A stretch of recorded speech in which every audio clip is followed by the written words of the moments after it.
아들, 지금 빨리 집에 와줄래? 깊은 새벽 가슴을 무겁게 짓눌러오는 기괴한 통증에 덜컥 눈을 떴습니다. 명치 끝에서부터 솟구쳐 오르는 뜨겁고 묵직한 통증의 숨이 턱 막혀왔고 이마에서는 차가운 식은땀이 비 오듯 흘러내려 눈가를 적셨지요. 손발 끝에서부터 서서히 온기가 빠져나가며 차갑게 식어가는 게 느껴졌고 공기가 폐부까지 닿지 않는 듯 답답한 공포가 온몸을 감쌌습니다. 당장 몸을 일으켜 방문을 열고 나가려 했지만 다리에 힘이 전혀 들어가지 않아 그만 침대 밑 차디찬 방바닥으로 풀썩 고꾸라지고 말았습니다. 어두컴컴한 방 안에서 헐떡이는 숨을 가쁘게 고르며 어둠 속으로 손을 겨우 뻗었습니다. 협탁 위에 놓인 휴대폰을 향해 손가락을 덜덜 떨며 움직였지요. 화면의 차가운 불빛이 어둠을 밝히는 순간 이러다 정말 아무도 모르게 홀로 숨이 끊어질지도 모른다는 극심한 공포가 뇌리를 스쳤습니다. 떨리는 손끝으로 번호를 눌러 가장 먼저 생각나는 아들의 번호를 찍었습니다. 신호음이 몇 번 길게 울린 끝에 잠에 취해서 짜증이 잔뜩 섞인 아들의 무거운 목소리가 수화기를 통해 들려오더군요. 나는 가슴을 쥐어짜며 지금 몸을 움직일 수조차 없고 숨이 쉬어지지 않으니 제발 도와달라고 헐떡이는 음성으로 겨우 호소했습니다. 하지만 수화기 너머로 돌아온 것은 엄마의 건강을 염려하는 다정한 걱정이 아니라 깊은 밤중에 잠을 깨웠다는 기막힌 한숨과 짜증 섞인 핀잔뿐이었지요. 아들은 그저 낮에 먹은 음식이 체했거나 신경성으로 그럴 뿐이라며 이 깊은 새벽에 응급실에 가봤자 의사도 없이 고생만 하니 정 힘들면 119를 부르든 아침에 동네 병원 문이 열리면 가보라고 냉정하게 잘라 말했습니다. 내일 아침 일찍 중요한 회사 미팅이 있어 출근해야 한다는 말을 끝으로 아들은 내 거친 숨소리를 뒤로 한 채 통화를 차갑게 끊어버렸지요. 끊어진 휴대폰을 손에 쥐고 차디찬 장판 바닥에 뺨을 대고 누워 신음하면서 나는 비로소 내가 살아온 세월의 냉혹한 현실을 직시하게 되었습니다. 혹시나 하는 마음에 딸아이에게도 전화를 걸어보았지만 받기 어렵다는 건조한 기계 음성만 흘러나왔지요. 내가 오늘 밤 이 어두운 방 안에서 홀로 숨이 끊어져 차갑게 식어가도 내 피부치들은 날이 밝아 자기들 일상을 다 마치고 나서야 겨우 얼굴이나 내밀 터였습니다. 평생을 내 뼈를 깎고 노후 자금까지 털어주며 모든 청춘을 바쳐 키워낸 자식들이었지만 정작 내가 죽음의 문턱에 서서 손을 뻗는 이 순간에는 손 한 번 내밀어주지 않는 남보다 못한 존재들이었던 셈이지요. 서러움과 공포에 눈물이 왈칵 쏟아져 볼을 타고 흘러내리던 그 순간 얼마 전 복지관 교양 강좌에서 인사를 나누며 수첩에 연락처를 적어두었던 그분의 이름이 스쳐 지나갔습니다. 이 깊은 밤중에 아무런 상관도 없는 타인에게 연락을 취하는 것이 얼마나 큰 실례일지 몇 번이나 망설이고 손가락을 멈추었지만 정말 지푸라기라도 잡는 심정으로 떨리는 손을 움직여 통화 버튼을 눌렀지요. 수화기 너머로 연결음이 울리고 나는 겨우 숨을 헐떡이며 내 가슴의 통증과 절박한 상태를 떨리는 목소리로 전했습니다. 그분은 내 거친 숨소리와 불안한 음성을 듣자마자 단 한 번의 망설임이나 핑계도 없이 차분하고 단단한 목소리로 나를 다독여 주었습니다. 많이 무서우셨을 텐데 조금만 참고 기다리라며 자신이 지금 당장 달려가겠노라 망설임 없이 말해주었지요. 그리고 정말 거짓말처럼 그분은 그 깊은 새벽의 밤길을 마다 않고 자신의 승용차를 몰아 한 걸음에 우리 집 현관문 앞까지 달려와 주었습니다. 도어락 번호를 알려주자 문을 열고 들어온 그분은 바닥에 쓰러져 있던 나를 조심스럽게 부축해 자신의 차에 태우고 곧장 종합병원 응급실로 달렸지요. 응급실 침대 곁에서 그분은 과하게 선을 넘거나 참견하지 않고 먼 발치에 정중하게 서서 내 상태와 링거줄을 살피며 새벽 내내 내 곁을 지켜주었습니다. 내가 불안해하지 않도록 조용히 자리를 지켜주는 그 따뜻한 눈빛과 세심한 배려에 평생을 바쳐 키운 자식에게도 느껴보지 못한 깊은 온기가 가슴 밑바닥에서부터 솟구쳐 올랐습니다. 날이 밝고 응급 처치를 받아 통증이 가라앉은 뒤에야 비로소 깨달았습니다. 내 피를 나누어 준 자식들은 내 고통을 외면하고 바쁘다며 한숨을 쉬며 전화를 끊어버렸지만 정작 아무런 상관도 없던 이 사람은 내 목숨을 구하기 위해 새벽 밤길을 달려와 주었다는 사실을요. 응급실에서 무사히 퇴원하여 집으로 돌아온 날 나는 옷장을 열어두고 한참 동안 우두커니 서 있었습니다.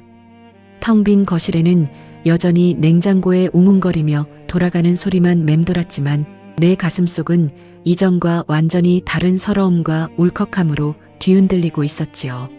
며칠이 지나도 아들과 딸에게서는 안부 전화 한 통 걸려 오지 않았습니다. 내가 그날 밤 응급실에 갔는지 아니면 혼자 방바닥에서 숨이 끊어졌는지 자식들은 까마득히 모른 채 자신들의 바쁜 일상을 살아가고 있었겠지요.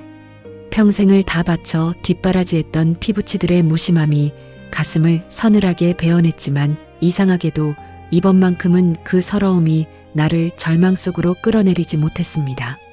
내 머릿속을 채우고 있던 것은 차가운 자식들의 목소리가 아니라 응급실 침대 먼발치에서 나를 향해 염려 어린 눈빛을 보내주던 그분의 정중한 얼굴이었기 때문입니다. 아무런 대가도 바라지 않고 그 깊은 밤길을 달려와 준 그 고마움을 그저 말 한마디나 문자 몇 줄로 덮어둘 수는 없더군요. 나는 며칠 동안 망설임 끝에 떨리는 손으로 전화기를 들었습니다. 수화기 너머로 그분의 차분하고 단정한 목소리가 들려왔을 때 나는 가다듬은 목소리로 지난번 신세를 가리키며 약소하지만 따뜻한 국밥이라도 한 그릇 대접하고 싶노라 조심스럽게 인사를 건넸습니다.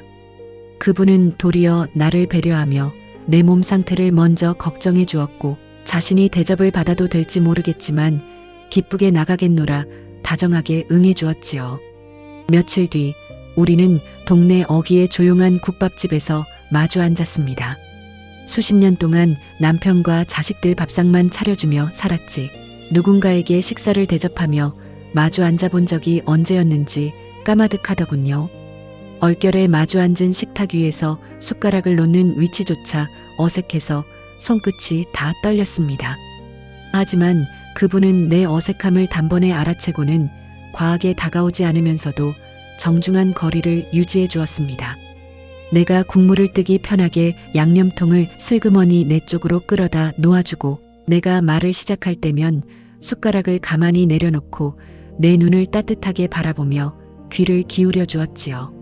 자식들에게 내 말은 늘 귀찮은 잔소리 취급을 받기 일쑤였는데 내 보잘것없는 이야기 하나하나에 고개를 끄덕여주는 그 태도에 가슴 밑바닥에서 무언가 뭉클한 것이 차올랐습니다. 식사를 마치고 돌아오는 길 아파트 입구에서 그분은 정중하게 고개를 숙이며 오늘 참 따뜻한 시간이었으니 조심해서 들어가시라 인사를 건넸지요. 그 모습을 뒤로하고 집으로 올라와 화장대 거울을 보았습니다. 어두컴컴한 거실 속에서 늘 푸석푸석하고 시들어 있던 내 얼굴에 오랜만에 아주 희미한 홍조와 미소가 떠올라 있더군요.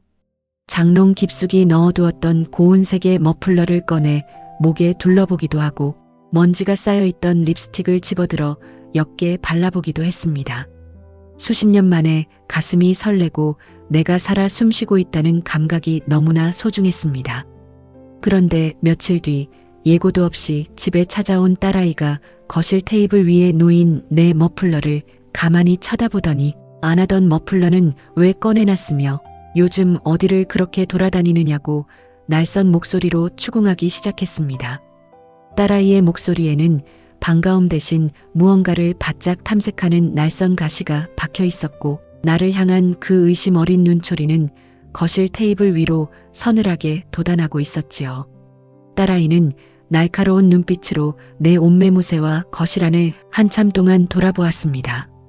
그 눈빛이 어찌나 매섭고 서늘한지 내 집 거실에 서 있으면서도 마치 죄라도 지은 사람처럼 가슴이 쿵쾅거리고 손끝이 바들바들 떨리더군요. 평생 자식들 앞에서 부끄러운 짓 한 번 하지 않고 살아왔건만 수십 년 만에 가슴에 품은 그 작은 설렘이 자식 눈에는 마치 해서는 안 될 망측한 행실로 보이는 모양이었습니다. 딸아이는 내가 두른 머플러와 화장대 위에 립스틱을 번갈아가며 무슨 좋은 일이라도 있어서 안 하던 짓을 하느냐고 바짝 가시를 세워 추궁했습니다. 그 목소리에는 자식으로서 엄마의 안부를 걱정하는 따뜻함 따위는 단 한 조각도 들어있지 않았지요. 그저 무언가 수상한 덜미를 잡겠다는 듯이 세운 경계심만 가득했습니다. 나는 얼결에 옷깃을 여미며 날이 차가워져 목이 썰렁해 꺼내본 것뿐이라며 아무렇지도 않은 척 목소리를 가다듬어 대답했지요. 내 어설픈 핑계에 딸아이는 조소 섞인 한숨을 푹 내쉬며 거실을 둘러보더군요. 화장대 위에 놓인 옅은 립스틱과 옷장 문틈으로 보이는 머플러를 보는 딸아이의 눈빛은 마치 범인을 취조하는 형사의 그것과 다름없었습니다. 다행히 더 이상 깊게 추궁하지는 않고 문을 쾅 닫고 돌아갔지만 딸아이가 아파트 단지 입구로 걸어나가며 차에 오르던 내 뒷모습을 찍어 아들에게 전송했다는 사실을 나는 나중에야 알게 되었습니다. 자식에게 내 삶의 작은 행복조차 숨겨야 하고 눈치를 봐야 한다는 사실이 뼈아프게 서러웠습니다. 하지만 그 서러움조차 그분의 정중한 배려 앞에서는 이내 눈 녹듯 사라지곤 했습니다. 며칠 뒤 나는 교회의 자그마한 한옥 찻집에서 다시 마주 앉았지요. 정갈한 툇마루에 앉아 따뜻한 대추차를 마시는데 그분은 자신이 직접 말려온 소박한 생강편 포장지를 테이블 위에 조심히 꺼내놓으며 내 건강을 다정하게 챙겨주었습니다. 마주 앉아 차를 나누는 것만으로도 텅 비어있던 삶의 따뜻한 온기가 차오른다는 그분의 나지막한 고백에 나는 찻잔을 쥔 두 손에 가만히 힘을 주었지요. 평생을 자식들 뒷바라지하며 내 이름 석자를 잊고 살았는데 이 나이에 누군가에게 따뜻한 안부를 얻는다는 게 참 염치 없이 감사하다는 내 혼잣말에 조용히 미소를 지으며 고개를 끄덕여 주었습니다. 늙어가면서 누군가에게 내 말을 온전히 털어놓을 수 있고 그 말이 공중에 흩어지지 않고 상대의 가슴에 가서 닿는다는 감각이 얼마나 귀하고 소중한지 새삼 깨닫는 나날이었지요. 만남은 화려한 연애가 아니었습니다. 그저 서로의 쓸쓸한 어깨를 멀찍이서 바라봐주고 아침 저녁으로 평안을 묻는 수줍고 정갈한 플라토닉한 온기 그 자체였지요. 그 무렵부터 내 일상에는 작지만 고운 빛깔들이 스며들기 시작했습니다. 식은 밥에 물을 말아 겨우 넘기던 아침 식사 대신 정성스레 수삼을 다듬어 차를 타렸고 옷장 깊은 곳에 모셔둔 나비 모양 자수가 놓인 셔츠를 꺼내 입기도 했습니다. 거울을 볼 때마다 내 얼굴에 떠오른 희미한 홍조와 미소가 스스로도 생소했지만 정말 오랜만에 가슴이 가늘게 떨려오고 내 스스로가 소중하게 느껴지는 그 감각을 놓치고 싶지 않았지요. 하지만 내 삶에 소박하게 피어나던 그 봄날을 자식들은 결코 가만히 두고 볼 생각이 없었습니다. 어느 날 저녁 아들놈이 예고도 없이 내 집 문을 두드렸더군요. 평소에는 1년에 몇 번 얼굴 보기도 힘든 놈이었는데 무슨 일인지 어두운 표정으로 거실로 걸어 들어오더니 다짜고짜 식탁 의자를 거칠게 빼고 앉았습니다. 아들의 손에는 딸아이가 촬영해 보낸 내가 그분과 함께 산책로를 걸어가던 뒷모습 사진이 휴대폰 화면에 떠 있더군요. 아들은 그 휴대폰을 식탁 위에 툭 던져놓으며 딸내미에게 얘기를 들었다고 이 나이에 대체 어떤 할아버지를 만나고 다니는 거냐며 냉소와 분노가 섞인 목소리로 나를 쏘아보았습니다. 아들의 첫마디는 따뜻한 안부도 내 행복에 대한 궁금증도 아닌 오직 추궁과 비난으로 가득 찬 차가운 언사였지요. 아들의 매서운 눈빛을 바라보는 순간 가슴속에서 피어오르던 조그만 설렘이 얼어붙는 듯한 서늘함이 밀려왔습니다. 식탁 위에 놓인 휴대폰 화면 속에는 나란히 걸어가던 우리 두 사람의 뒷모습이 선명하게 찍혀 있었습니다. 그 사진을 제 누나에게 전해들었을 아들의 얼굴에는 핏대까지 서 있더군요. 평생을 자식을 위해 뼈가 깎이도록 일하고 모든 것을 퍼주었던 세월이었는데 정작 내 나이 60을 넘어 찾아온 이 소박한 행복이 아들 눈에는 그저 한심하고 철없는 행동으로밖에 보이지 않는 모양이었습니다. 아들은 한숨을 푹 쉬며 머리를 짚더니 동생이 사진을 찍어 보내왔을 때 얼마나 황당했는지 아느냐고, 아는 사람이라도 만나면 어쩌려고 그 나이에 산책을 하고 찻집을 돌아다니느냐고 거칠게 따져 물었습니다. 그 말투에는 나를 향한 걱정이나 배려는커녕 오직 자신의 체면이 깎였다는 불쾌감과 망신스러움만 그득하게 묻어나더군요. 나는 식탁 끝을 바들바들 떨리는 손으로 틀어쥐고 내가 남에게 피해를 준 것도 아닌데 외롭고 서러운 세월 속에 차 한잔 나누는 사람 생긴 게 그렇게 창피한 일이냐고 가다듬은 목소리로 나지막하게 입을 떴습니다. 그러자 아들은 요즘 뉴스도 안 보느냐며 혼자 사는 노인네들, 외로운 거 노리고 접근해서 돈 빼먹는 사기꾼들이 얼마나 많은데 그러냐고 소리를 높였습니다. 그 사람이 접근해서 밥 얻어먹고 차 얻어먹으면서 집안 사정을 캐묻지 않더냐며 딱 봐도 수작 부리는 게 틀림없다고 단정지었지요. 아들의 입에서 터져나온 말은 내 가슴에 차가운 비수를 그대로 꼬아박는 것 같았습니다. 그분이 밤길을 달려와 내 목숨을 구해주었을 때도, 응급실 침대 곁에서 묵묵히 밤을 지새워 주었을 때도 자식놈들은 내 곁에 없었지요. 아무것도 해주지 않은 주제에 나를 사람답게 대해준 유일한 이를 사기꾼으로 몰아붙이는 그 뻔뻔함에 가슴 밑바닥에서 뜨거운 서러움이 차올랐습니다.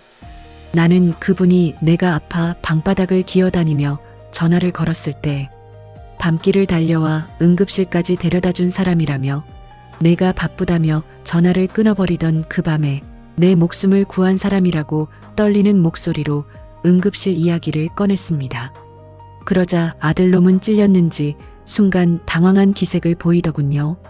그 새벽에 잠결에 전화를 받아 짜증내며 끊어놓고는 이제 와서 자신도 그때 야근 중이라 너무 피곤해서 그랬던 거라며 뻔히 보이는 거짓 변명을 늘어놓았습니다. 그러더니 이내 혀를 쯧쯧하며 도리어 내가 사리를 분별하지 못한다는 듯 핀잔을 주기 시작했지요. 아들은 처음에 친절하게 대해줘서 마음을 열게 만든 다음 집 명의를 바꾸자거나 돈을 빌려달라고 하는 게 전형적인 공사 수작이라며 순진하게 굴지 말라고 소리쳤습니다. 자식들 멀쩡히 다 키워놓고 늙어서 호랍이랑 어울려 다닌다고 소문이라도 나면 제 체면이 뭐가 되느냐며 핏대를 세웠지요. 결국 아들이 진짜 두려워하는 것은 내 안전이나 건강이 아니라 자신의 허울 좋은 체면이었습니다. 평생 자식들 체면 세워주느라 내 입을 옷 한 벌 사입지 못하고 살았던 세월이 눈앞을 스쳐 지나갔습니다. 자식이라는 핏줄은 나를 한 명의 인간이 아닌 그저 얌전히 집이나 지키며 자식들 체면이나 세워주는 유산 창고라는 틀에 가두어두고 싶었던 것입니다. 아들은 한참 동안 혼자 씩씩거리더니 거실 장식장 위에 놓인 내 휴대폰을 끌어당겨 비밀번호를 풀려고 하더군요. 내가 깜짝 놀라 휴대폰을 빼앗아 들자 아들은 전화번호를 삭제할 테니 내놓으라며 한 번만 더 만나고 다니는 게 눈에 띄면 직접 그 양반을 찾아가 망신을 주겠노라 험악하게 위협했습니다. 자식이 부모의 통신과 일상을 통제하려 들며 인상을 쓰는 그 순간 나는 비로소 깨달았습니다. 내가 퍼주었던 세월은 자식들에게 당연한 권리가 되어 있었고 내가 홀로 느끼는 고독과 서러움 따위는 이들에게 아무런 상관이 없다는 사실을요. 아들은 문을 쾅 닫고 나가버렸고 넓은 거실에는 다시 짓눌릴 듯한 정적이 찾아왔습니다. 손가락 하나 움직일 힘도 없이 소파에 주저앉아 나는 떨리는 손으로 주머니 속 휴대폰을 가만히 움켜쥐었지요. 화면 속에는 오늘 날씨가 많이 추우니 따뜻한 온수를 많이 드시고 편안한 밤을 보내라는 수줍고 따뜻한 문자 한 통이 남아 있었습니다. 어떤 스킨십도 없었지만 그 나지막한 문장 속에 담긴 정중함이 내 얼어붙은 가슴을 조용히 감싸 안아주고 있었지요. 자식들은 내 남은 삶을 창피함과 지갑 취급으로 바라보았지만 이 사람은 나를 소중한 한 사람으로 바라봐주고 있었습니다. 나는 거실 창가로 걸어가 어두워진 아파트 단지를 내려다보았습니다. 차가운 바람이 유리창을 때리고 있었지만 내 가슴속 깊은 곳에서는 이상하게도 작지만 단단한 오기가 불타오르기 시작하더군요. 자식들의 이기적인 협박과 눈치에 갇혀 내 남은 삶을 다시 어둠 속으로 밀어 넣지는 않겠다는 내 인생의 마지막 자존심이 가슴 밑바닥에서 피어오르고 있었습니다. 창문에 비친 내 얼굴을 한참 동안 물끄러미 바라보다가 가방 깊숙이 넣어둔 수첩을 꺼내 들었습니다. 어둠 속에서도 또렷하게 남아있는 그분의 정갈한 필체와 전화번호가 눈에 들어오더군요. 자식들이 짓밟아 놓은 자존심의 파편들을 주워 담으며 나는 떨리는 손가락으로 휴대폰 버튼을 눌렀습니다. 밤이 깊어 혹시 자리를 방해하는 게 아닐까 망설여졌지만 지금 이 순간 나를 한 명의 사람으로 대해주는 사람의 목소리를 듣지 못한다면 가슴이 터져버릴 것만 같았지요. 신호음이 몇 번 울리기도 전에 수화기 너머 나지막하고 차분한 목소리가 들려왔습니다. 자식놈의 사나운 고함에 긁혀 피 흘리던 내 마음을 가만히 다독여주는 담백한 어조였지요. 나는 어제 아들이 들이닥쳐 쏟아붓고 간 독설이나 휴대폰을 빼앗기 위해 몸싸움을 벌였던 추악한 현장에 대해서는 단 한마디도 꺼내지 않았습니다. 자식 농사의 실패에 죄인처럼 갇혀 사는 내 처참한 모습을 보여주는 것이 부끄럽기도 했고 아무런 죄도 없는 그분에게 자식들의 흉측한 독설이 튈까 두려웠기 때문입니다. 그저 가볍게 감기 기운이 있어 목이 잠겼다는 어설픈 핑계를 대며 내일 교회로 나들이를 가자는 제안에 기쁘게 응했습니다.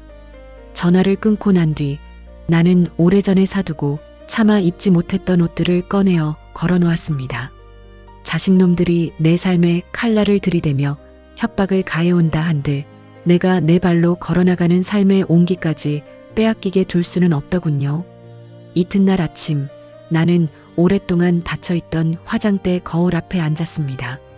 먼지가 쌓인 연분홍빛 립스틱을 꺼내어 입술에 살짝 바르고 나비 모양 자수가 새겨진 고운 셔츠를 다려 입었지요. 거울 속에는 자식들의 눈치를 보며 웅크리고 있던 늙은이 대신 내 삶의 주도권을 되찾으려 몸부림치는 한 사람의 단단한 인상이 응대하고 있었습니다. 약속 장소인 교회의 호숫가 산책로로 나가자 정갈한 차림의 그분이 저 멀리서 가볍게 고개를 숙이며 인사를 건넵니다. 바람이 제법 차가워진 날씨였지만 나를 향해 내어주는 온열팩과 따뜻한 음료 한 잔에 가슴 깊은 곳까지 온기가 전해졌지요. 호숫가를 따라 나란히 걸어갈 때 그분은 결코 내 손을 함부로 잡거나 과한 스킨십으로 선을 넘지 않았습니다. 그저 자갈길이 험해질 때마다 혹시라도 내가 발을 삐끗할까봐 소매깃을 잡을 수 있도록 팔꿈치 쪽에 조심스럽게 여유를 두고 차도 쪽으로 자리를 바꿔 서주는 정중함을 유지했지요. 호수가 내려다 보이는 작은 찻집에 들어서 마주 앉았을 때 자신 역시 일찍이 아내를 여의고 텅 빈 집에서 외로움과 싸우며 살아왔노라 말했습니다. 남은 세월 동안 거창한 욕심을 부리기보다는 그저 오늘 하루 별일 없었냐고 정중하게 안부를 물어주는 따뜻한 동반자로 남고 싶다는 그 마음을 풀어놓더군요. 자식들에게 통장이며 집을 털어주며 유산 창고 취급을 받던 내게 이 사람이 건네는 조건 없는 존중은 내 가슴을 뭉클하게 만들었습니다. 그분과의 시간은 화려한 연애가 아니었습니다. 서로의 상처를 들추지 않고 멀찍이서 따뜻하게 바라봐주는 깊고 따뜻한 플라토닉한 온기 그 자체였지요. 나는 그 정중한 배려 속에서 수십 년 만에 비로소 내 삶을 되찾고 있다는 깊은 평온함을 느꼈습니다. 하지만 둘만의 소박하고 아름다웠던 나들이는 오래 지나지 않아 차가운 비극으로 이어졌지요. 나들이를 마치고 집으로 돌아와 현관문을 열었을 때 거실 한가운데에는 딸아이가 어두운 표정으로 서 있었습니다. 어제 아들놈보다 훨씬 더 모질고 패륜적인 폭언을 쏟아내기 시작했습니다. 내가 그분의 차에서 내려 집으로 걸어 들어오는 모습을 지켜보고 있었던 것이지요. 딸아이는 거실 식탁을 거칠게 내리치며 자식들 체면은 안중에 없이 늙어서 남자나 만나고 다니느냐고 주변 사람들이 알까봐 무섭다는 독설을 서슴없이 퍼부었습니다. 자식들 뒷바라지에 내 청춘을 다 바치고 내 입을 옷 한 벌 사입지 못하며 살아온 세월이 까마득한데 정작 내 나이 예순을 넘어 찾아온 이 소박한 행복이 딸아이 눈에는 그저 가문의 수치이자 탐욕의 장애물로 보이는 모양이었지요. 딸아이는 나를 한 명의 외로운 인간이나 부모로 바라보지 않았습니다. 오직 자신들이 상속받을 집과 유산이 손실될까 불안해하는 탐욕과 자신의 가식적인 체면이 깎이는 것에 대한 분노만 가득했지요. 나를 그저 집이나 지키며 재산이나 고이 보존해주는 지갑 취급을 하는 딸아이의 매서운 눈빛을 바라보며 나는 가슴이 갈갈이 찢겨나가는 듯한 고통을 느껴야 했습니다. 바들바들 떨리는 손으로 식탁을 틀어쥐고 밤에는 전화 한 통 받지 않던 자식들이 이제 와서 엄마가 관심을 가진 사람을 사기꾼으로 몰아붙이는 게 사람이 할 짓이냐고 가다듬은 목소리로 울분을 토해냈지요. 그러나 딸아이는 눈 하나 깜짝하지 않고 도리어 내 손에 쥐어진 휴대폰을 강제로 빼앗으려 덤벼들었습니다. 휴대폰을 품에 꼭 안고 놓지 않자 딸아이는 그렇게 그 할아버지가 좋으면 자식도 다 필요 없다는 소리냐며 문을 쾅 닫고 나가버렸습니다. 아수라장이 된 거실 한가운데 혼자 남겨진 나는 차디찬 방바닥에 주저앉아 주먹으로 입을 막은 채 굵은 눈물을 흘릴 수밖에 없었지요. 하지만 자식들의 망동은 내 집안에서 난동을 부리는 수준에서 끝나지 않았습니다. 내가 휴대폰을 내놓지 않고 인연을 끊지 않자 아들과 딸놈은 결국 상상조차 하지 못한 패륜적인 수작을 저지르고 말았더군요. 내 뒤를 몰래 조사해 그분이 다니는 복지관 강자와 거주지 주소를 알아낸 뒤 집 근처로 직접 찾아간 것입니다. 며칠 뒤 오후 통화에서 수화기 너머로 미세하게 섞여 있는 주저함과 미안함을 나는 단번에 눈치챌 수 있었습니다. 이상한 예감이 들어 몇 번이고 까닭을 물은 끝에야 나는 자식놈들이 거주지 길 한복판에서 차마 입에 담지도 못할 모욕을 쏟아붓고 왔다는 사실을 알게 되었지요. 자식들은 동네 사람들이 지켜보는 길목에서 그분을 향해 늙은이의 외로움을 노리고 접근한 사기꾼이라며 소리를 질렀고 돈이나 집을 탐내서 덜컥 혼인신고라도 할 생각이면 법적인 처벌을 받게 만들겠다며 험악하게 위협했다고 하더군요. 어른을 향해 자식놈들이 퍼부었을 그 수치스러운 폭언을 생각하니 피가 역류하는 것 같았습니다. 그러나 정작 그 폭언을 당한 그분은 도리어 내게 미안해하며 자신은 정말 아무렇지도 않으니 마음 상해하지 말라 다독여 주었습니다. 그저 나 때문에 자식들과 내 사이가 벌어지는 것이 가슴 아플 뿐이라며 내 안녕만을 염려해 주었지요. 수화기를 쥐고 그분의 말을 듣는 내내 가슴 밑바닥에서 피눈물이 흘러내렸습니다. 평생을 키워낸 자식이라는 핏줄들은 나를 재산 지킴이로 취급하며 타인에게 행패를 부리고 있는데 아무런 피도 섞이지 않은 이 사람은 내 자존심이 상할까봐 모욕을 당하고도 나를 감싸 안아주고 있었던 것입니다. 나는 더 이상 자식들에게 쩔쩔매며 눈치를 보고 살 순 없었습니다. 그날 저녁 나는 정갈하게 다려둔 자수 셔츠를 꺼내 입고 그분을 찾아갔습니다. 찻집에서 다시 마주 앉은 그분은 내게 따뜻한 인삼차 잔을 슬그머니 밀어주며 자식분들이 걱정하는 마음도 이해가 가지만 자신은 그 어떤 서류나 재산에도 탐이 없노라 말하더군요. 그저 곁에서 남은 삶 동안 따뜻한 안부를 묻는 친구로 남을 수 있다면 그것으로 족하다는 정중한 고백을 건넸습니다. 속물적인 욕심은 단 한 조각도 없는 결백하고 정갈한 관계였지만 그 수줍은 플라토닉한 온기야말로 내 꺾여버린 삶을 일으켜 세워주는 유일한 버팀목이었습니다. 집으로 돌아오는 밤길 차도 쪽으로 자리를 바꿔서서 내 걸음에 맞춰 조용히 걸어주는 그분의 발걸음 소리를 들으며 나는 입술을 짓씹었습니다. 내 남은 생의 온기를 결코 저 이기적인 핏줄들에게 빼앗기지 않겠다고 가슴 깊이 다짐하며 아파트 현관 도어락을 눌렀습니다. 현관 불빛 아래서 신발을 벗는 내 손길을 멈추게 만든 것은 거실 어둠 속에서 조용히 흘러나오던 낮게 깔린 한숨 소리였습니다. 불조차 켜지 않은 컴컴한 거실, 소파에 음침하게 앉아있던 아들과 딸은 내가 들어서자마자 기다렸다는 듯 거실 불을 번쩍 켜더군요. 눈이 부셔 눈살을 찌푸리는 나를 향해 아들놈은 묵직하게 일어섰습니다. 내가 그분과 밤길을 걷다 들어오는 모습을 창밖으로 내려다보고 있었던 것이지요. 나를 반기는 따뜻한 안부 따위는 없었습니다. 눈에 핏대를 세운 자식들의 서늘한 탐욕만 거실 안에 가득 들어차 있었습니다. 아들놈은 말 한마디 없이 식탁으로 나를 끌어다 앉히더니 부엌 서랍에서 미리 준비해온 서류 몇 장과 인감도장을 내던지듯 올려놓더군요.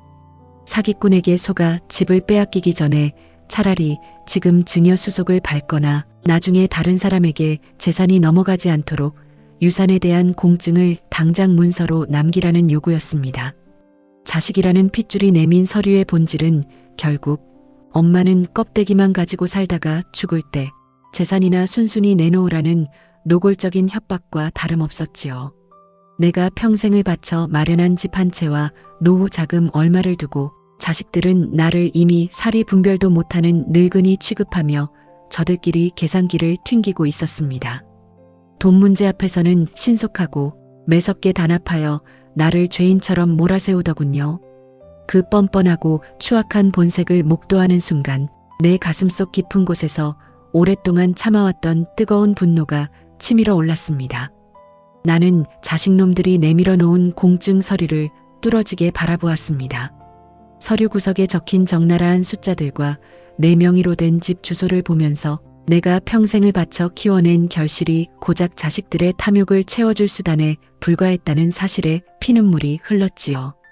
딸아이는 옆에서 거들며 어차피 나중에 자식들에게 물려줄 재산인데 왜 이렇게 고집을 부리냐며 도리어 나를 욕심 많은 부모로 몰아붙이기까지 했습니다. 자식들은 그분과의 만남이 순수한 안부와 정중한 존중에서 출발했다는 사실을 전혀 이해하려 하지 않았습니다. 그들의 머릿속에는 오직 늙은 부모의 재산을 노리는 사기꾼과 그 사기꾼에게 홀려 재산을 넘겨줄 어리석은 엄마라는 자극적이고 저급한 프레임뿐이었지요. 아무리 내가 그분은 내 목숨을 구해주었을 뿐 아니라 단 한 번도 돈이나 재산 이야기를 꺼낸 적이 없다고 설명해 보았지만 벽에 대고 소리치는 격이었습니다. 결국 참다 못한 내가 식탁 위에 내던져진 서류를 그대로 끌어당겨 가차없이 두 동강으로 찢어버렸지요. 거실 안으로 선명한 종이 찢어지는 소리가 퍼져나갔고 아들과 딸아이의 얼굴은 순식간에 흙빛으로 변했습니다. 내가 자식들의 요구를 순순히 들어주지 않고 반발하자 그동안 효도라는 가면 뒤에 숨겨두었던 진짜 이기심이 가감없이 폭발하기 시작하더군요. 아들놈은 찢어진 서류 조각을 바라보며 핏대를 세웠고 그 사람을 만나느라 자식과의 인연마저 끊겠다는 거냐며 매서운 눈빛으로 나를 협박했습니다. 내가 당신들의 재산 보관용 통장이냐고 울분을 토해내자 자식들은 도리어 나를 향해 늙어서 주체를 못한다는 둥 차마 입에 담지 못할 말들을 쏟아부어 대더군요. 평생 자식들 잘되기만을 바라며 내 인생을 전부 바쳐온 세월이 거대한 배신이 되어 내 가슴을 짓밟고 있었습니다. 자식들은 그렇게 문을 쾅 닫고 나가버렸고 어질러진 거실 한가운데 혼자 남겨진 나는 주저앉아 어깨를 떨었습니다. 핏줄이라는 이름으로 내 가슴에 칼을 꽂는 자식들의 이기심 앞에서 내 남은 생을 지켜줄 수 있는 것은 오직 내 스스로의 오기와 자존심뿐이라는 사실을 뼈저리게 깨달았지요. 그 폭풍 같은 밤이 지나고 이튿날 나는 지친 마음을 겨우 추스르고 그분을 만나 조용한 찻집에 마주 앉았습니다. 그분은 내 어두운 얼굴을 가만히 바라보며 다정한 어조로 혹시 무슨 힘든 일이 있으셨냐 조심스럽게 인사를 건네더군요. 과하게 캐묻지 않고 그저 따뜻한 인삼차 한 잔을 내 쪽으로 살그머니 밀어주는 그 정중한 배려를 받으며 나는 어젯밤 자식들이 주고 간 상처를 겨우 누르고 참았던 숨을 내쉬었습니다. 손 한 번 잡지 않고 그저 내 어두운 표정을 걱정해주는 그분의 조용한 온기 덕분에 겨우 버틸 힘을 얻었지만 내 마음 한구석의 불안함은 쉽게 가라앉지 않았습니다. 서류까지 찢어발기며 반발한 나를 향해 자식놈들이 여기서 순순히 물러서지 않고 더 험악한 행패를 부려올 것이라는 서늘한 예감이 엄습해 오고 있었기 때문입니다. 자식들이 씩씩거리며 들이받고 나간 뒤 바닥에 흩어진 종이 조각들은 내 지난 세월의 허무함을 그대로 보여주는 듯 했습니다. 서류까지 찢어버리며 단호하게 맞섰지만 차디찬 거실에 홀로 남겨진 가슴속은 서글픔으로 문드러지고 있었지요.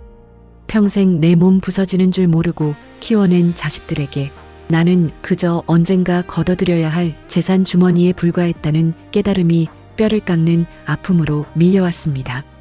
이튿날 찻집에서 나를 마주한 그분은 내 어두운 표정 뒤에 감춰진 아픔을 단번에 알아채고도 깊게 파헤치지 않았습니다. 그저 차가워진 내 손끝 근처로 따뜻한 찻잔을 슬그머니 놓아주며 현숙 씨가 자식들 눈치 보느라 정작 자기 몸 상하는 게 제일 걱정이라며 속 끓이지 말고 밥 잘 챙겨 드시라는 나지막한 안부를 건넬 뿐이었지요. 거창한 수식어나 오버하는 다정함은 없었지만 나를 한 명의 사람으로 걱정해주는 그 담백한 한마디가 무너져 내리던 내 마음을 단단하게 지탱해 주었습니다. 하지만 서류를 찢어발기고 자신의 뜻대로 움직이지 않자 자식들의 공작은 더욱 야비하고 악랄해지기 시작했습니다. 나를 직접 설득하거나 압박하는 것이 통하지 않자 아들놈은 친척과 주변 사람들에게 참으로 흉측한 소문을 퍼뜨리기 시작했지요. 늙은 엄마가 혼자 외롭다고 이상한 호라비 사기꾼에게 홀려서 집을 넘겨주게 생겼다며 일가 친척들에게 전화해 엄마를 좀 말려달라고 징징거린 것입니다. 며칠 동안 사촌 동생들과 시댁 쪽 친척들에게서 전화가 불통이 터지도록 걸려왔습니다. 걱정하는 척 은근히 나를 노망난 늙은이 취급하며 비아냥거리는 친척들의 목소리를 들을 때마다 내 가슴은 갈갈이 찢겨나갔지요. 평생을 자식 뒷바라지와 집안일에 바쳐온 내 명예와 자존심을 정작 내 피부치라는 자식놈이 짓밟고 있었던 것입니다. 자신들이 가질 유산이 조금이라도 줄어들까봐 엄마를 세상에서 가장 어리석고 흉측한 노인으로 만들어버리는 그 추악함에 피눈물이 흘렀습니다. 딸아이 역시 쉬지 않고 나를 괴롭혔지요.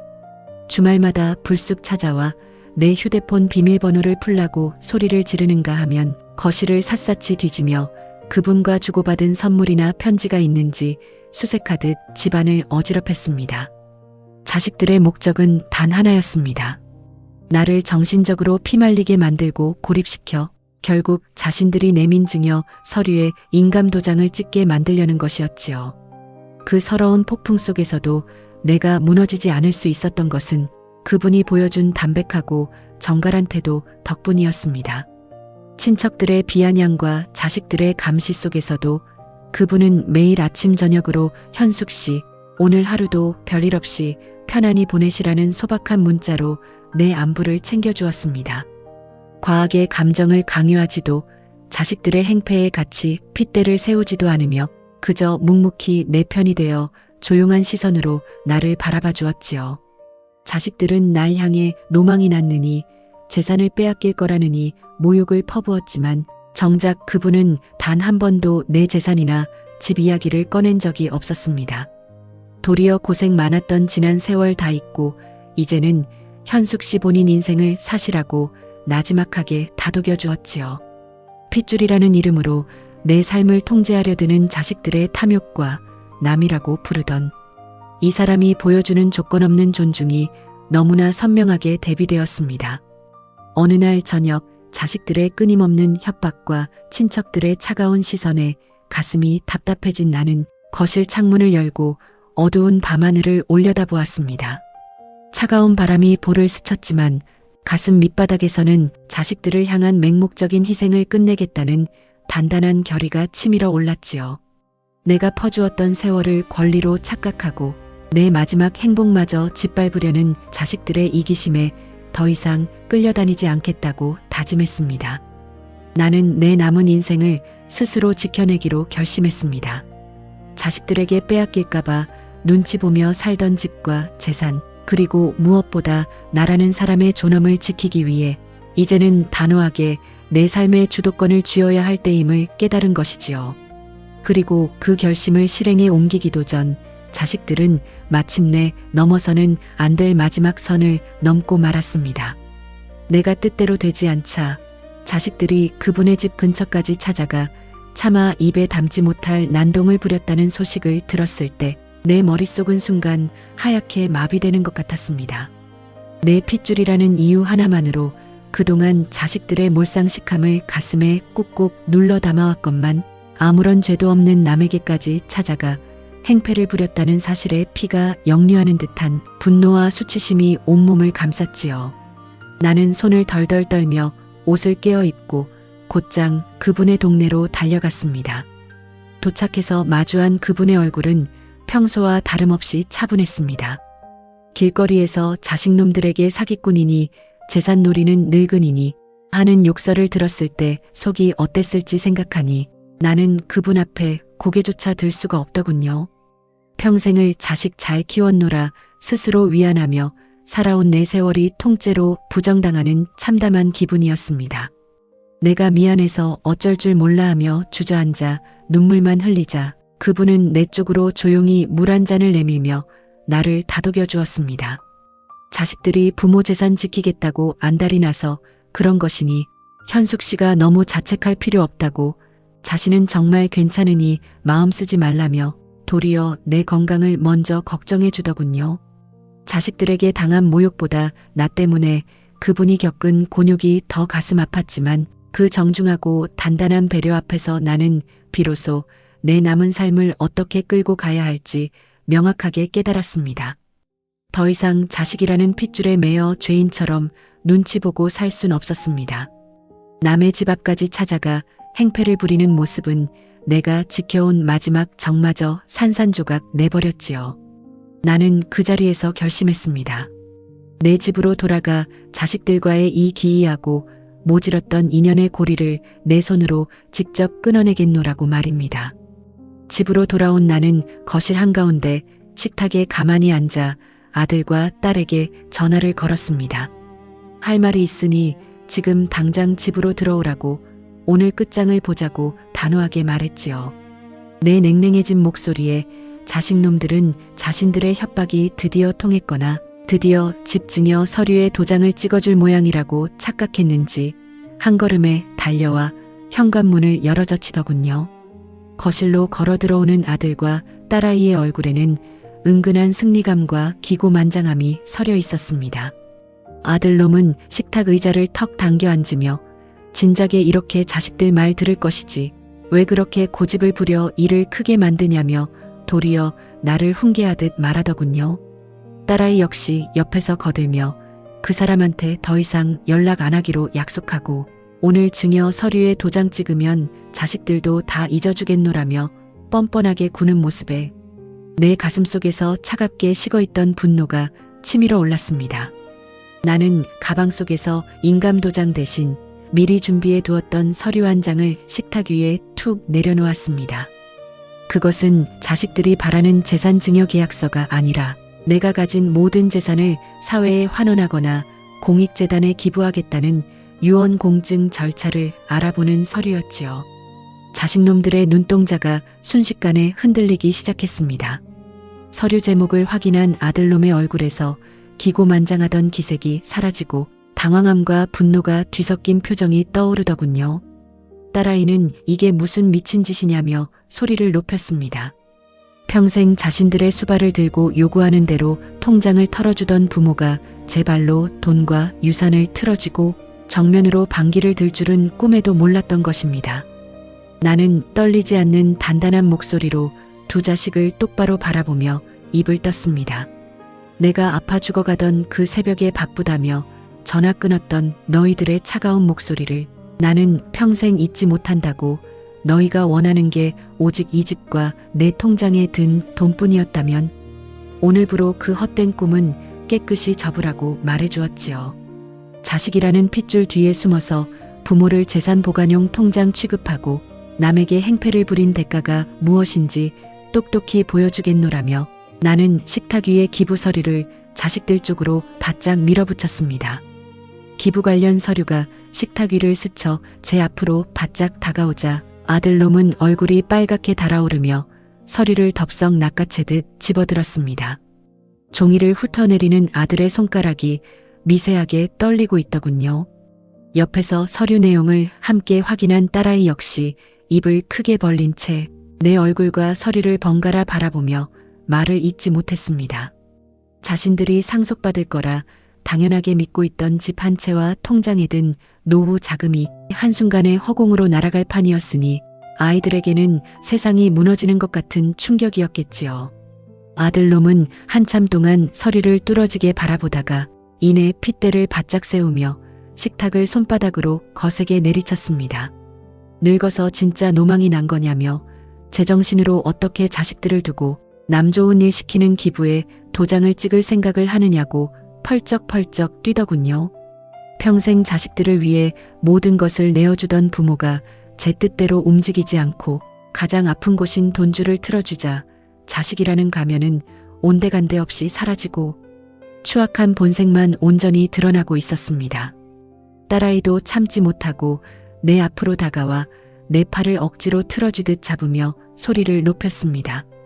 엄마가 이 집 마련할 때 아빠 돌아가시고 자식들도 같이 고생해서 유지해 온 집인데 어떻게 엄마 마음대로 기부를 하느냐며 눈을 부릅뜨더군요.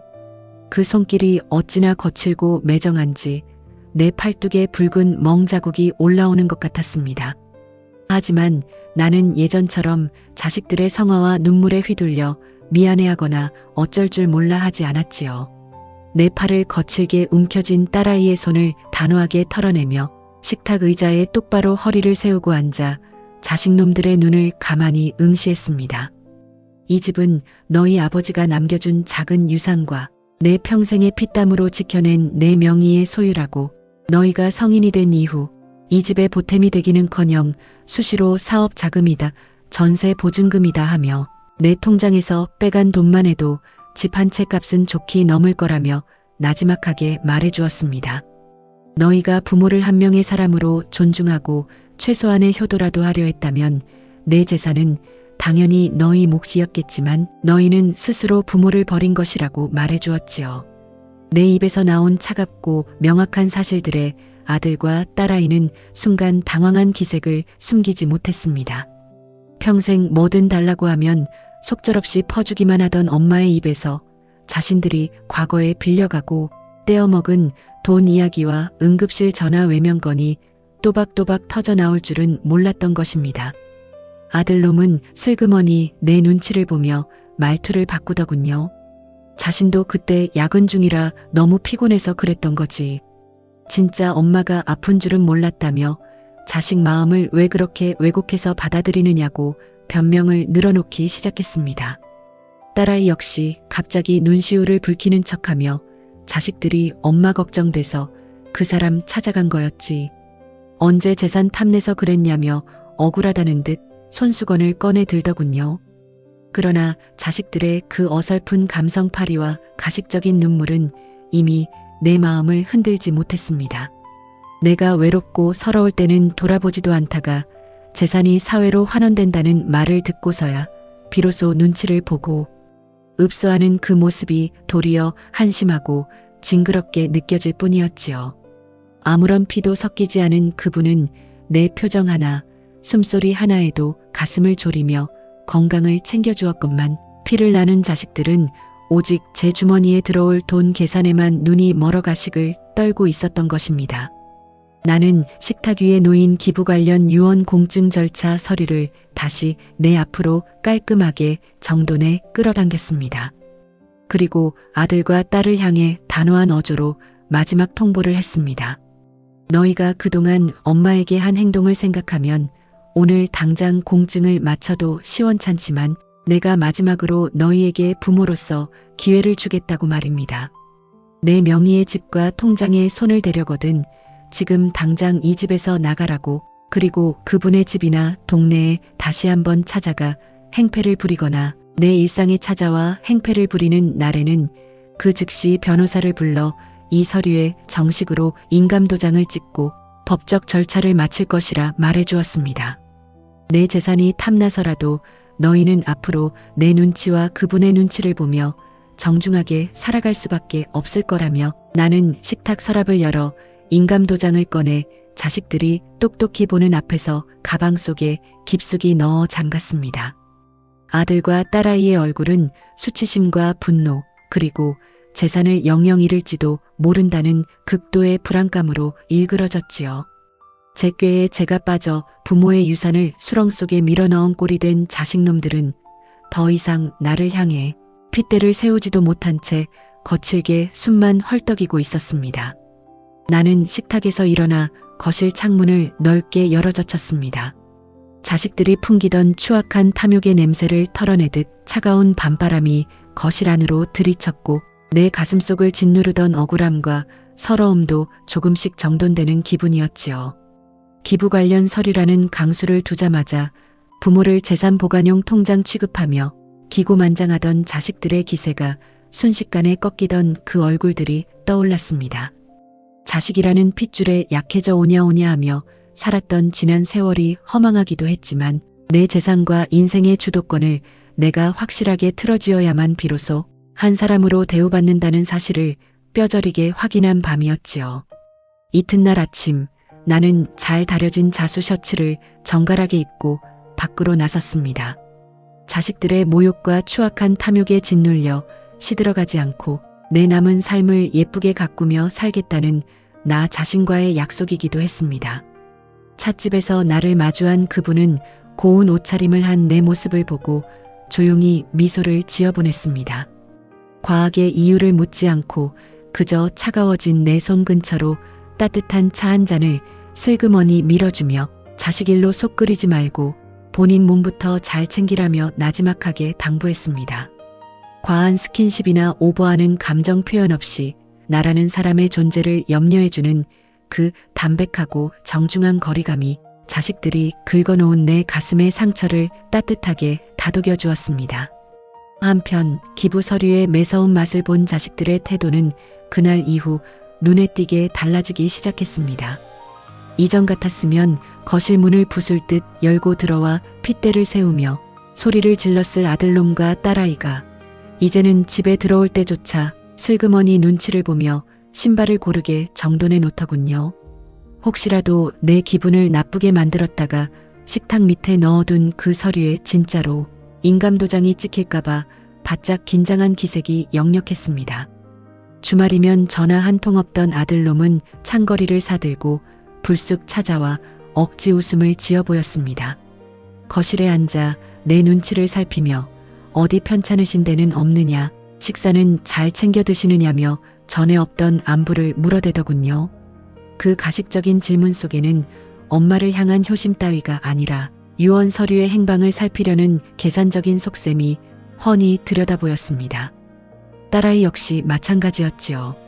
내 휴대폰을 강제로 빼앗으려 들던 매서운 손길은 어디로 갔는지 이제는 은근슬쩍 내 곁으로 다가와 어깨를 주무르며 가식적인 콧소리를 냈습니다. 엄마가 원하는 대로 재산 문제는 알아서 할 테니 그 서류는 이제 버리면 안 되냐고 슬그머니 떠보는 모습에 나는 그저 속으로 찬 웃음을 흘릴 뿐이었습니다. 자식들의 그 얄팍한 변화에 속아 넘어갈 만큼 내가 어리숙하지는 않았지요. 평생을 바쳐 뒷바라지할 때는 늙은이 취급을 하며 거들떠보지도 않던 자식들이 돈줄을 틀어지고 나서야 비로소 자식다운 흉내를 내는 이 현실이 헛웃음만 나왔습니다. 하지만 나는 그 가식조차 굳이 마다하지 않고 자식들이 내온 음료수를 마시며 덤덤하게 제 자리를 지켰지요. 돈 덕분에 자식들에게 대우를 받는 이 기이한 상황을 내 삶의 주도권을 쥐는 무기로 삼기로 한 것입니다. 자식들의 협박과 감시가 잦아들자 그분과의 만남 역시 이전처럼 고즈넉하고 품격 있게 이어졌습니다. 우리는 주말이면 바람이 선선하게 부는 공원 산책로를 걸었고 차도 쪽으로 자리를 바꿔 서주는 그분의 익숙한 배려 속에서 소박한 안부를 나누었지요. 어떠한 속물적인 요구도 없는 그 정갈한 시간이야말로 자식들이 감히 침범할 수 없는 내 삶의 성역이었지요. 하지만 자식들의 탐욕은 그렇게 쉽게 순화될 리 없었지요. 겉으로는 안부를 묻고 눈치를 보며 납작 엎드려 있던 아들놈이 결국 또다시 잔머리를 굴려 다른 식의 야비한 수작을 준비하고 있다는 사실을 알게 된 것은 그로부터 며칠 뒤였습니다. 아들놈이 굴린 야비한 잔머리의 정체는 그리 오래 지나지 않아 드러났습니다. 본인이 직접 나서서 내 재산이나 유산 이야기를 꺼내면 내가 당장 기부 서류에 도장을 찍어버릴까봐 두려웠던 모양이지요. 아들놈은 이번엔 어린 손주 녀석을 앞세워 내 집문을 두드리게 만드는 수작을 부리기 시작했습니다. 어느 날 저녁 초등학교에 다니는 손주 녀석을 데리고 찾아온 아들놈은 손주의 가방 속에서 머뭇거리며 작성한 편지 한 장을 꺼내게 하더군요. 할머니, 이사가지 말고 나랑 이 집에서 오래오래 살아요라는 어린아이의 고운 글씨 뒤에 아들놈이 슬그머니 내비친 유산 탐욕이 깔려있는 편지였습니다. 자식이라는 핏줄이 제 자식의 순수한 애정을 빌려 늙은 부모의 마음을 약하게 만들고 결국 재산 기부를 포기하게 만들려던 것이지요. 나는 어린 손주 녀석의 머리를 가만히 다독여주며 따뜻한 과일을 쥐어주어 안방으로 들어가 놀게 했습니다. 그리고 뒤에 서서 슬그머니 눈치를 살피는 아들놈을 향해 서늘한 눈빛을 보냈지요. 어린 자식의 순수한 마음을 부모를 압박할 도구로 이용하려 드는 아들의 그 고약한 훈육 태도를 매섭게 다그쳤습니다. 한 번만 더 아이를 앞세워 유산 탐욕을 부리며 꼼수를 쓰면 그 순간으로 손주 용돈이나 학원비 지원은 물론 너희와의 연락조차 완전히 끊어버리겠노라 단호하게 경고했지요. 내 냉정한 어조에 아들놈은 당황해서 어쩔 줄 몰라 하며 아이의 손을 끌어당겨 급하게 집을 나섰습니다. 수년 동안 자식과 손주라는 이름에 약해져 온갖 수발을 들던 부모가 이제는 그 어떤 감정파리에도 흔들리지 않는다는 사실을 아들놈은 비로소 뼈저리게 깨달은 모양이었습니다. 딸아이 역시 마찬가지였지요. 슬그머니 친정집에 찾아와 반찬을 만드는 척하며 내 동향을 살피려 했지만 나는 딸아이가 집에 머무는 내내 단 한 번도 집안의 서류나 통장 근처에 손도 대지 못하게 통제했습니다. 자식들에게 퍼주며 오냐오냐 살던 부모의 시대는 끝났고 이제 내 집과 내 재산의 진짜 주인은 나라는 사실을 행동 하나하나로 똑똑히 보여주었지요. 자신들의 입지가 불안하다는 것을 깨달은 아들과 딸이 이번엔 친척 어른들까지 동원해 나를 다각도로 압박할 판을 짜기 시작했기 때문입니다. 어느 날 주말 오후 사전 연락도 없이 현관 도어락 소리가 요란하게 울리더니 아들과 딸아이가 시댁 쪽 학렬 높은 숙부님과 사촌 동서까지 모시고 거실 안으로 들이닥쳤습니다. 어른들을 모셔와 나를 자식들 생각은 안 하고 노망나서 재산이나 날리려는 부모로 몰아가며 어른들의 입을 빌려 나를 가둬두려는 계산된 행패였지요. 거실에 둘러앉은 친척 어른들은 나를 앉혀놓고 자식들이 이렇게 번듯하게 살아있는데 재산을 사회에 기부한다느니 이상한 사람을 만난다느니 하는 소문이 집안에 돌아서 기강이 서지 않는다며 나를 가르치려 들더군요. 그 옆에서 아들과 딸은 억울하고 서러운 표정을 지으며 자신들은 그저 엄마 노후와 집안 재산을 지키려 했을 뿐인데 엄마가 자식들을 도둑 취급한다며 적반하장으로 눈물을 훔치기까지 했습니다. 내 집 거실에 모여 앉아 저들끼리 짠 판대로 나를 죄인 취급하며 혀를 차는 친척들과 그 뒤에 숨어 음흉하게 웃고 있는 자식놈들을 바라보는데 내 가슴속에서 차갑게 식어있던 오기가 다시 한번 불길처럼 치솟아 올랐습니다. 내가 이 집을 지키고 자식들을 키워내는 동안 쌀 한 자루 보태준 적 없던 친척 어른들이 자식놈들의 징징거림에 넘어가 내 삶과 재산의 감나라 배나라 참견하는 모습이 참으로 가당찮고 우스웠지요. 나는 정성스레 차려내왔던 찻잔을 테이블 위로 탁 소리나게 내려놓았습니다.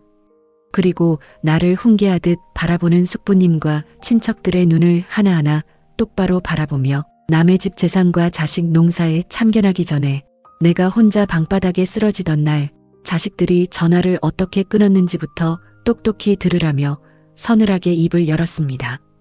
거실 안에는 순간 찬바람이 불듯 조용한 정적이 감돌기 시작했습니다. 나를 노망난 늙은이 취급하며 엄하게 가르치려 들던 시댁 숙부님의 얼굴은 당황스러움과 경악으로 물들어갔고 내 입에서 나온 폭로는 단순한 하소연이 아니라 자식들이 감추고 싶어 했던 가장 추악하고 패륜적인 진실의 폭발이었습니다. 내 서늘하고 또박또박한 목소리가 거실벽을 울리자 아들놈은 쥐구멍이라도 찾고 싶은 표정으로 식탁 밑을 내려다보며 어쩔 줄 몰라 했습니다.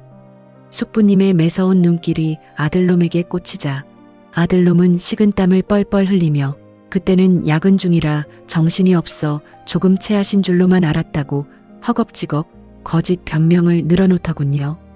자다가 잠결에 짜증내며 전화를 끊어놓고 이제 와서 친척 어른들 앞이라고 거짓 핑계를 대느냐고 가차없이 잘라버리자 딸아이 역시 입을 봉한 채 고개를 숙였습니다. 친척 어른들은 나를 타이르고 훈계하러 왔다가 자식들의 기가 막힌 불효와 거짓말을 안방 한가운데서 적나라하게 마주하고는 극도의 수치심을 느끼는 표정이었지요. 숙부님은 자식놈들을 향해 혀를 쯧쯧하며 아무리 그래도 아파서 죽어가는 부모 전화를 그렇게 차갑게 내팽개치는 건 인간의 경우가 아니라며 호통을 치기 시작했습니다. 친척 어른들은 도리어 자식놈들의 경솔함과 불효를 매섭게 꾸짖더군요. 아들놈과 딸아이는 일가 친척들 앞에서 얼굴이 새붉게 달아오른 채 고개를 들지 못했고 사촌 동서 역시 자식들이 부모 마음을 너무 몰라준다며 도리어 내 편을 들어주기 시작했습니다. 제 꾀에 빠져 친척 어른들을 모셔왔던 자식들은 안방 한가운데서 자신들의 추악한 본색만 폭로당하고 일가 어른들에게 자식 구실도 못하는 자식이라는 호된 질책을 받으며 망신을 당했던 것입니다. 나는 서랍 속에 넣어두었던 서류를 굳이 꺼내어 휘두르지 않았습니다. 이미 숙부님과 친척 어른들이 자식놈들의 버르장머리를 매섭게 꾸짖고 있었기에 나는 그저 차분하게 찻잔을 들며 차 한 모금을 삼켰지요. 남의 집 재산 싸움에 섣불리 끼어들었다가 자식들의 패륜적인 허물만 거칠게 파헤쳐지고 집안 망신만 당했다는 것을 깨달은 친척들은 서둘러 찻잔을 비우고 자리를 털고 일어섰습니다. 숙부님은 아들놈의 어깨를 치며 부모한테 그러는 게 아니라고 혀를 차며 문을 나섰지요. 친척들이 쫓기듯 나가버리고 어질러진 거실에 자식들과 나만 남게 되었을 때 아들놈은 씩씩거리며 나를 향해 핏대를 세우려 했습니다. 하지만 이미 친척들 앞에서 민낯이 드러나 기가 꺾인 목소리에는 예전 같은 위압감이 아니라 자신들의 입지가 완전히 무너졌다는 극도의 수치심과 두려움만 가득했지요.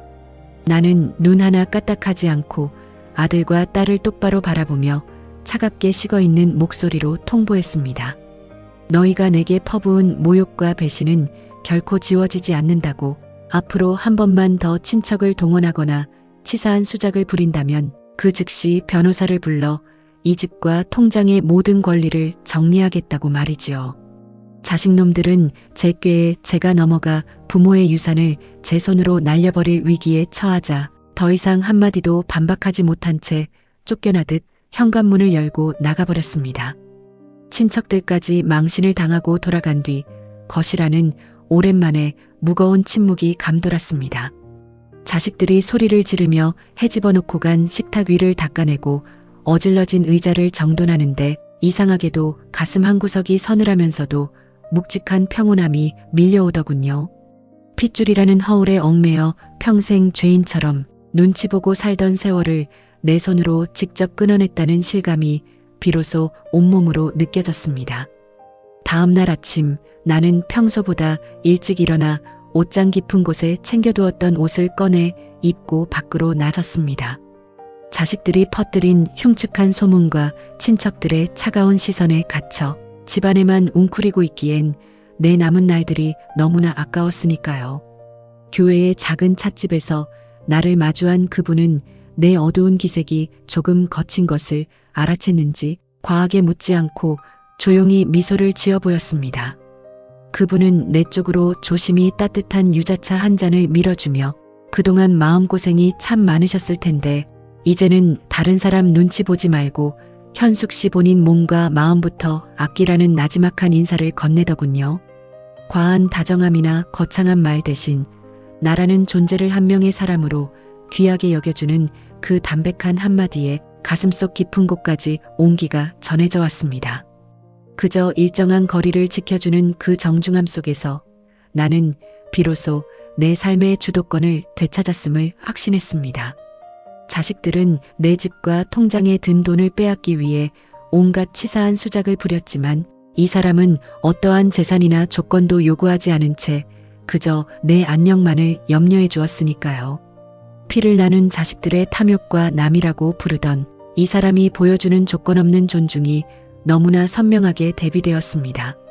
한편 친척들 앞에서 창피를 당하고 유산 기부 공증 서류의 매서운 맛을 본 자식들의 태도는 완전히 달라져 있었습니다. 아들놈과 딸아이는 이제 함부로 내 집 문을 열고 들어오거나 소리를 지르지 못했지요. 주말이면 찾아와 가식적인 안부를 묻던 아들놈도 이제는 전화로 슬그머니 내 눈치를 보며 식사는 하셨는지, 어디 편찮으신 데는 없는지 정중하게 물어오더군요. 딸아이 역시 예전처럼 내 휴대폰을 수색하려 들거나 소리를 지르기는커녕 창거리를 보내오며 내 기분을 살피느라 바빴습니다. 자식들이 보여주는 그 계산적인 변화에 속아 넘어갈 만큼 내가 어리숙하지는 않았습니다. 나를 향한 진심 어린 효도가 아니라 유산을 영영 놓칠지도 모른다는 두려움 때문에 연기를 하고 있다는 사실을 너무나 잘 알고 있었지요. 하지만 나는 그 가식조차 굳이 마다하지 않고 자식들의 눈치 보기를 덤덤하게 받아들였습니다. 며칠 뒤 저녁, 나는 혼자 거실 식탁에 앉아 차를 다리며 지나온 날들을 가만히 돌이켜보았습니다. 나를 존중해주는 진짜 내 편과 함께 내 남은 삶을 가꾸어가는 지금의 일상이 참으로 소중하게 다가왔습니다. 나는 가방 속에서 인감도장과 유언 관련 서류를 꺼내어 가만히 쓸어내렸습니다. 자식들에게 빼앗길까봐 불안해하던 옛날과 달리 이제 이 서류는 내 삶의 주도권을 지켜주는 가장 단단한 방패가 되어주고 있었지요. 그렇게 집안의 폭풍이 한풀 꺾이고 평온한 일상이 이어지던 어느 날 오후, 딸아이로부터 긴급한 전화 한 통이 걸려왔습니다. 자식들이 또 다른 수작을 부리려는 것이 아니라 뜻밖의 소식이 현관문 너머로 찾아오고 있었습니다. 딸아이의 서두르는 목소리에 수화기를 귀에 댄 채 산책로 한가운데 잠시 발걸음을 멈추었습니다. 옆에서 내 걸음에 맞춰 걷던 그분 역시 내 심상치 않은 표정을 읽었는지 조용히 한 걸음 물러서서 나를 가만히 기다려주더군요. 딸아이의 떨리는 목소리로 오빠가 갑자기 고열에 시달리며 병원으로 실려갔다는 소식이었습니다. 옆에 서 있던 그분은 내 표정을 가만히 바라보더니 과하게 참견하지 않고 이전 일로 마음이 복잡하시겠지만 일단 가보시는 게 마음이 편하실 거라며 조심히 다녀오시라고 길을 터주더군요.